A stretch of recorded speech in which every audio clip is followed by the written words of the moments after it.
Los hechos que hoy quiero compartir ocurrieron la noche del jueves al viernes o algo así, y hace 2000 años. Tiene que ver con Jesús. El lugar es el huerto de Getsemaní, algo que he predicado alguna vez de este texto. Se encuentra a las afueras de Jerusalén, pasando el torrente de Cedrón. Si han estado alguna vez en Jerusalén, con María Rosa, sabía que diría María Rosa. Pues ahí, pasando el torrente de Cedrón, ahí empieza el huerto de los olivos o de Getsemaní, como se llamaba. Protagonistas de esta historia es Jesús y sus discípulos. Ellos estaban casi todos, no faltaban muchos todavía que no habían huido. Faltaba Judas simplemente porque concretamente estaba negociando el precio de la traición, cómo arrestar a Jesús, les iba a indicar dónde estaban para que lo pudieran apresar. Simplemente para un poquito hablar a favor de Judas, Judas no quería matar a Jesús, Judas quería simplemente que Jesús fuera ese guerrero, ese rey conquistador que se predicaba desde hacía muchos años, de hacía 1000 años en el templo. Entonces, él no estaba de acuerdo ver a ese Jesús humilde, callado, que sanaba gente, ayudaba a gente con los pobres y no negociando con los conquistadores. Entonces, Judas simplemente quería hacer despertar a Jesús de ese letargo que él tenía. Bien, vamos a leer Mateo 26, como no está el texto, no tenemos hoy funcionando el tema audiovisual, pues lo vamos simplemente a leer, que es lo que siempre se hacía en la antigüedad. Por eso todos íbamos, antiguamente nos llamaban el pueblo del libro, porque todos íbamos con la Biblia y el himnario bajo la mano. Cuando yo era pequeñito me acuerdo que uno de los primeros regalos que me hicieron fue un himnario y luego una Biblia, y yo iba orgulloso con mi independencia de himnario y de Biblia. Mateo 26, y vamos a leer en el 36, leeremos todo el texto, pero lo vamos a hacer simplemente antes de entrar en la enseñanza. Lo vamos a hacer a trocitos, 36 al 38, dice: entonces Jesús fue con ellos al huerto de los olivos llamado Getsemaní. Hasta ahí bien, y dijo: siéntense aquí mientras voy allí para orar. Y me hace mucha gracia eso, porque iban a orar. Jesús necesitaba ese momento de intimidad con su papá, ¿no? ¿Verdad? Porque lo que venía era complejo. Entonces él necesitaba ese tiempo de intimidad. En vez de irse a dormir, consigue, los anima, se van, atraviesan, salen de la ciudad, se van a este huerto de Getsemaní, allí rodeado de olivos, en la soledad. No habían farolas, no habían hogueras, no había nada, todo un silencio. Les dice: siéntense aquí mientras yo me voy allí. La soledad del que tira para adelante, ¿verdad? El que se encarga de todo. Y los demás se sentaron tranquilamente y Jesús se llevó simplemente a Pedro, se llevó a Pedro y a los hijos de Zebedeo, Santiago y Juan, y comenzó a afligirse y a angustiarse. De aquí viene el título, el sufrimiento de amor, porque es cierto que resucitó, pero sufrió, y sufrió mucho. Muchas veces nos quejamos que la gente no entiende nuestro sufrimiento. Nosotros no entendemos el sufrimiento de aquel que amó más que nadie. Y yo quiero simplemente hoy una pequeña pincelada para que cuando el domingo podamos celebrar que resucitó nos demos cuenta de lo que realmente Él venció. Comenzó a afligirse y a angustiarse. Les dijo: mi alma está destrozada de tanta tristeza.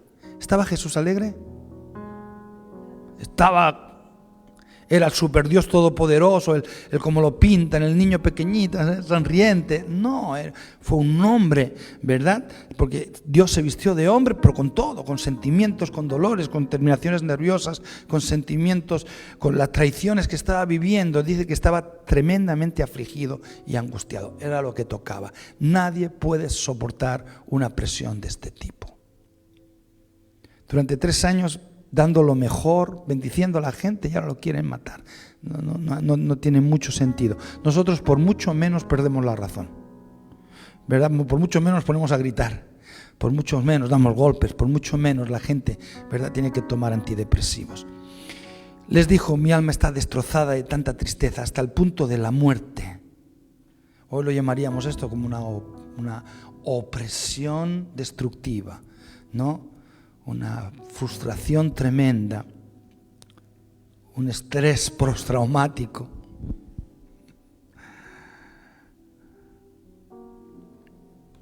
Quédense aquí y velen conmigo, con los suyos, con los que Jesús creía. Iban más discípulos, pero se quedaron allí. ¿Se acuerdan? Es que se terminó el tiempo de Jesús, ya no iba más a hacer milagros, ya no iba más a sanar gente, no se iba a escapar, no. Él lo sabía, era consciente de que el plan de Dios seguía hacia adelante, a una etapa diferente. Y simplemente antes de continuar, yo te quiero decir que no tengas miedo a pasar etapas diferentes en tu vida. No te quedes aferrado a lo anterior. ¿Sí? Esto no es un mensaje de autoayuda. Es muy práctico. Lo que queda en el pasado no te permite pasar a esta etapa nueva. Por muy bueno que lo que Jesús estaba viviendo, quedaba atrás. Y lo que venía por delante no era muy apetecible, era muy duro. ¿Saben lo que había delante de Jesús ahora? La cruz.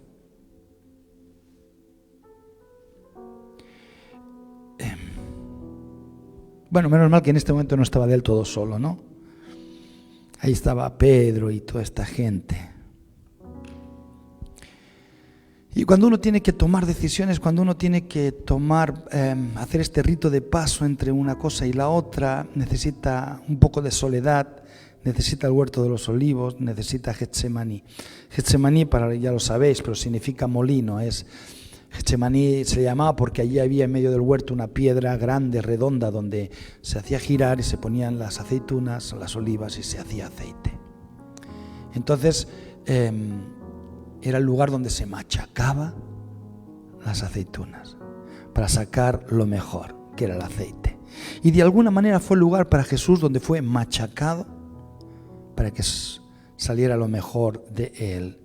Y a veces tener problemas o situaciones complejas te puede llevar a ese estrés, pero yo te digo que ahí es donde uno tiene que respirar hondo, porque si uno no se equivoca, si uno no da pasos atrás en ese momento, aunque sería lícito, por supuesto, pero ahí es donde uno va a ser machacado, es cierto. ¿Y en qué uno es machacado? Pues en su orgullo, en su autoestima, en su concepción de lo que está bien, está mal, pero realmente es donde uno luego va a sacar lo mejor. Vida cómoda, al final personalidades inestables. ¿Se han dado cuenta? ¿Ven los hijos de famosos y ese tipo? Vida cómoda, cualquier tontería Ahora, cuando alguien ha sido machacado y ha tenido que tirar para adelante porque no le quedaba otra, no es porque sea más valiente, no le quedaba otra, ahí sale una personalidad firme en la cual se puede confiar. Versículo 39 dice: Él se adelantó un poco más, deja a Pedro, a Santiago, a Juan, y se inclinó rostro en tierra mientras oraba. ¿Bien? Esta traducción, otros dicen que se postró en el suelo, se tiró en el suelo, yo qué sé. Era una postura realmente de dolor, ¿no? Cuando alguien, porque no es lo mismo decir, que el que se tira en el suelo, y se da cuenta uno, ¿no? Jesús estaba tan que se inclinó rostro en tierra. Y dijo: Padre mío, y eso es muy interesante, porque dice: Padre mío, si es posible, que pase de mí esta copa de sufrimiento. Sin embargo, quiero que se haga tu voluntad, no la mía. ¿Bien? Primera vez que Jesús va a orar esta noche, dice: ay, papá, mira, me espera la cruz, pero no quiero vivir la cruz. Esto es muy duro. No sé si es tanto el dolor de la cruz, los clavos de la cruz, o la traición de la gente, o pensar a quien yo más he amado, ahora me quieren mal, o aquellos que hace unos días atrás gritaban con la palma: Hosana, Hosana, ahora dicen: crucifíquenlo, crucifíquenlo. Es muy duro el conjunto de cosas. No quiero pasar por ello. Eso me sorprendió un poco, porque de pequeñito siempre entendí que Jesús vino a eso y Él quería. No quería. Sabe a lo que vino, pero no quería, porque era duro, estaba sufriendo. Ahora dice: no se haga lo que yo quiero, sino lo que se tiene que hacer. No se haga mi voluntad, sino la tuya. Mira, esto es un secreto. Si solo aprendiéramos eso, ya la vida sería distinta. Porque sufrimos, sufrimos. Nos preocupamos, nos preocupamos. ¿Queremos pasar por esas etapas tan duras, tan difíciles? No, di conmigo, no. Ahora bien, en vez de herirte, bloquearte, rendirte, tirarte, decir, mira, pero no se haga al final lo que yo quiero, sino lo que tú quieres. Eso cambia las cosas, porque eso desautoriza totalmente al enemigo para tu vida. Al desánimo, lo desautoriza. Te da todas las fuerzas, te da toda la autoridad para proseguir por tu vida. Jesús estaba aquí agarrando autoridad para poder vencer la cruz. Este es el nivel de sufrimiento del que estamos hablando. De alguien que sabe lo que tiene que vivir, pero que no quiere vivirlo. Este es el primer periodo de oración. Vamos al segundo, versículo 40, sigue así. Luego volvió a los discípulos, es decir, dejó de orar, vuelve a los discípulos y los encontró dormidos. No estaban vigilantes, estaban dormidos. Y le dijo a Pedro, no pudieron velar conmigo ni siquiera una hora. Llevaba una hora orando. Velen y oren para que no cedan ante la tentación, porque el espíritu está dispuesto, pero el cuerpo es débil. Los despierta y les dice, chicos, llevo una hora fuera, ya están durmiendo. Ni una hora han podido vigilar. Claro, se puede entender que vigilar que no viniera un ladrón o algo de noche en el huerto, pero él se estaba hablando del mundo espiritual, pero bueno, también se puede entender. Dice, despierten, velen, porque el enemigo siempre está dispuesto para aquel que es débil. Ay, estas cosas si las entendiéramos, ¿verdad?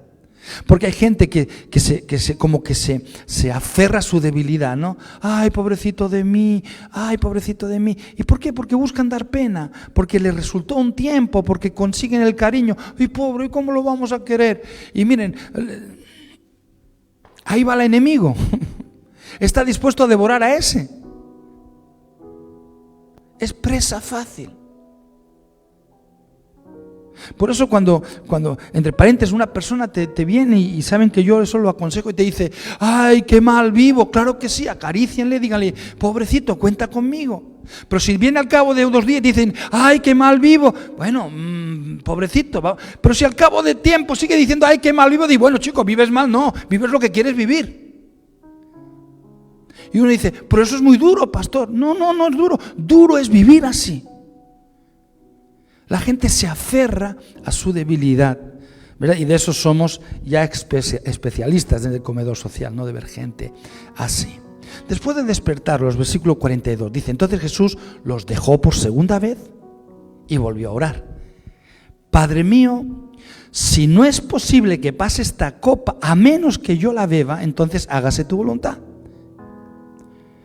Parece igual a la primera, pero es distinta. Esta vez dice, ay Señor, y esta me sorprende, porque está diciendo, papá, mire, si no es posible pasarla, porque yo soy el único que la tiene que pasar, porque si hubiera alguien más, yo se lo regalo, te regalo la cruz, pero si yo soy el único, hágase tu voluntad.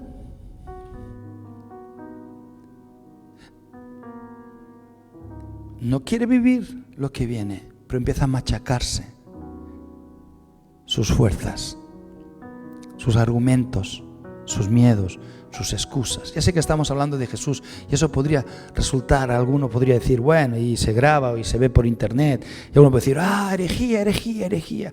Miren, pero entiéndame, Jesús es ejemplo de nuestras vidas y simplemente un temor te puede hacer rendir de tu destino. Y chico, hay que tener temor a no vivir lo que uno tiene que vivir. Pero cuando uno queda aferrado al temor, vive bajo el chantaje del temor.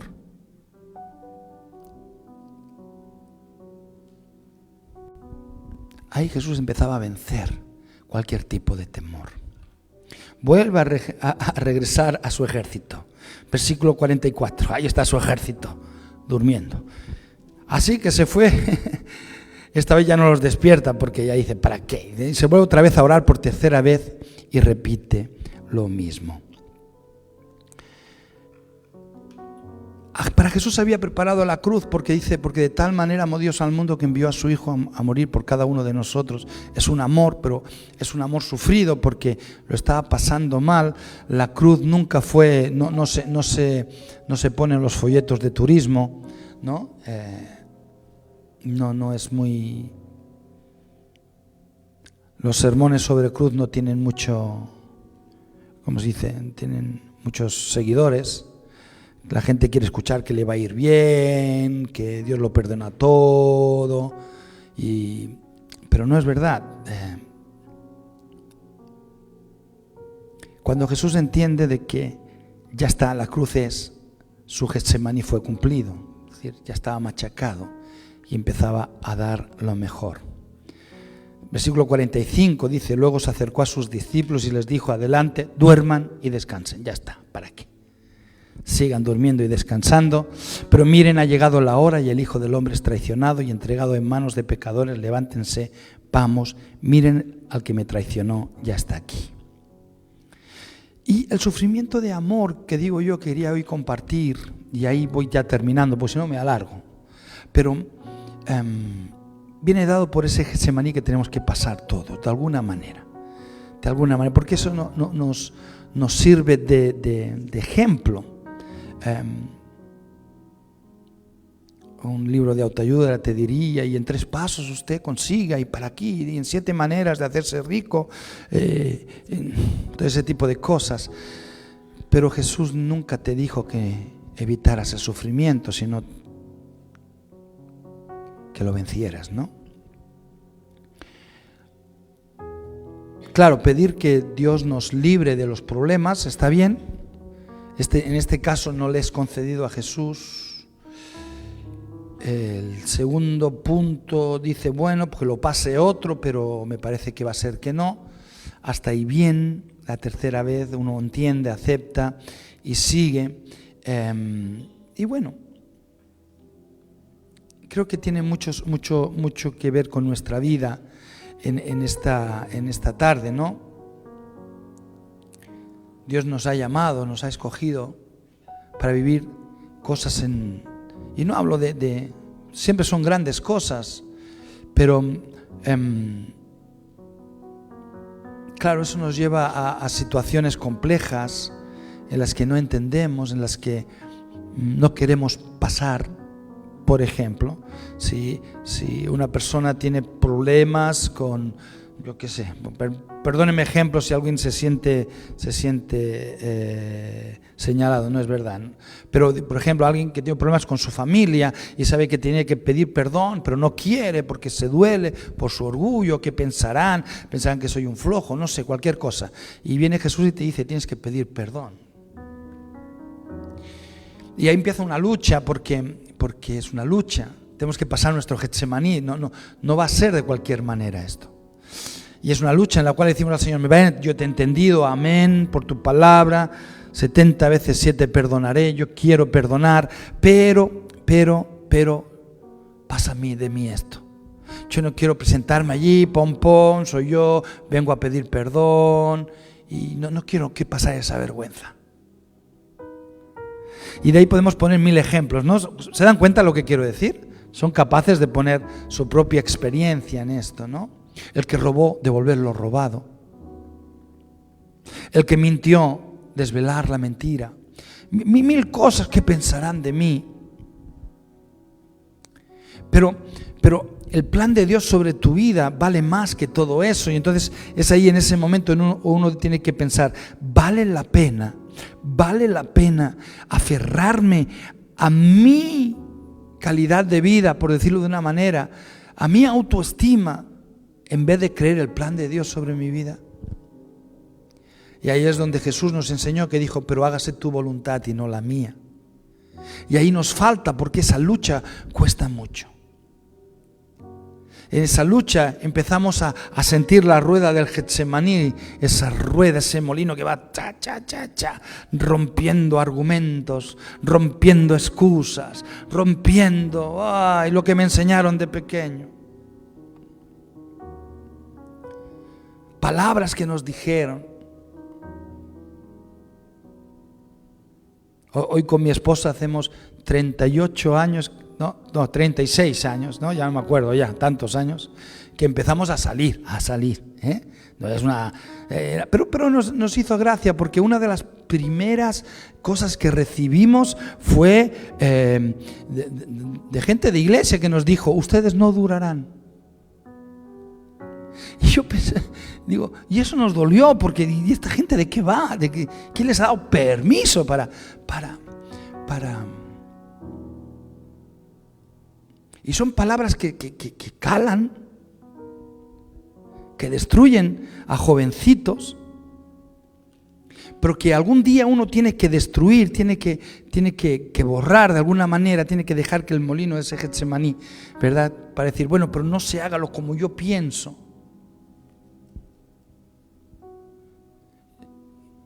Que Dios se vengue de esa gente, que Dios haga justicia, que porque me hicieron tanto daño por aquello, y está bien, este es el mundo, buscar la justicia.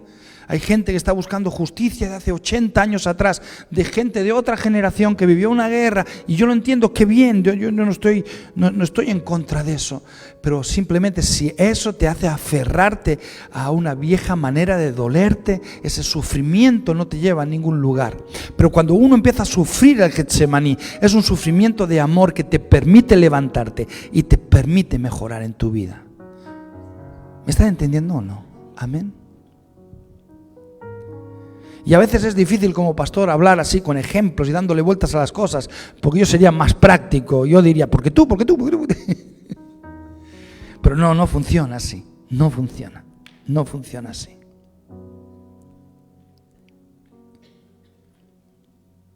Y le oramos al Señor que nos ayude, y luego nos damos cuenta que aquellos que están a nuestro lado duermen, no nos entienden. Y nos enfadamos, Las esposas despiertan a los maridos, porque no te enteras, acompáñame en esto. Y el marido, no sé nada. Porque el Getsemaní lo tienes que vivir solo. Es tú y Dios.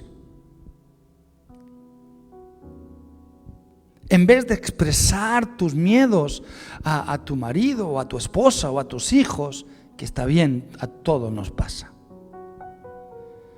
¿Por qué no te retiras al monte del Getsemaní y allá solo abres tu corazón y derramas tus miedos y dices de lo que no estás de acuerdo, pero al final que no se haga mi voluntad, por favor, que se haga la tuya? Por varias cosas, pero por una sobre todo, porque cada vez que hago lo que yo quiero, cuando yo hago las cosas a mi manera, lo acabo estropeando todo. Por tanto, ayúdame a entender y ayúdame a tener fuerzas para seguir para adelante. Jesús fue arrestado aquella noche. Llegaron los sacerdotes del templo, los sacerdotes del sumo sacerdote de Caifás, con los soldados romanos, toda una comitiva, Judas delante. Y Judas dijo: a quien yo bese, ese es Jesús. Yo digo, porque claro, en aquella época no había televisión ni no sabían cómo era Jesús, a no ser que lo hubieran visto, ¿verdad? La mayoría de gente de oídas, y no sabía. Entonces Judas dijo: a quien yo bese. Y fíjate qué dolor más grande, ¿no? Después de haber pasado esos 3 momentos tan duros, esas horas de oración y de lucha, aún viene Judas y te da un beso para que te arresten. Ya era como diciendo, bueno, es el último intento de hacer que Jesús decline morir en la cruz y salga corriendo y huya. Pero Jesús dijo: no nos toca a nosotros defender lo indefendible, ya Dios hará. Y allí fue llevado y fue llevado al patio de Caifás y fue pegado, maltratado. Hay una película, no me acuerdo cómo es, pero que es resucitado, no. Que se ve cómo le pegan en el patio. Esa, que ves la película y hasta te salpica tú, ¿no? Y dices, ¡guay, qué exagerado, qué bruto! Pero bueno, en aquella época, estamos hablando antes de la época medieval, si uno ve las herramientas de tortura que se utilizaban los romanos, era bastante así, ¿no? Cuando pegaban, pegaban. Pero bueno, fue muy cruel lo que Jesús vivió. Total, por resucitar muertos, por sanar enfermos, por hacer andar paralíticos y por hacer hablar mudos, es decir, por abrazar leprosos. Pero fue el acto de amor más grande. Estaba escuchando una canción que como no ha venido Raquel, no hemos podido, pero la pueden escuchar en casa. Pasa que yo para los nombres soy muy malo. Y la canta Marcos Vidal con el de Rescate. No me acuerdo, ya murió este chico, con Ulises.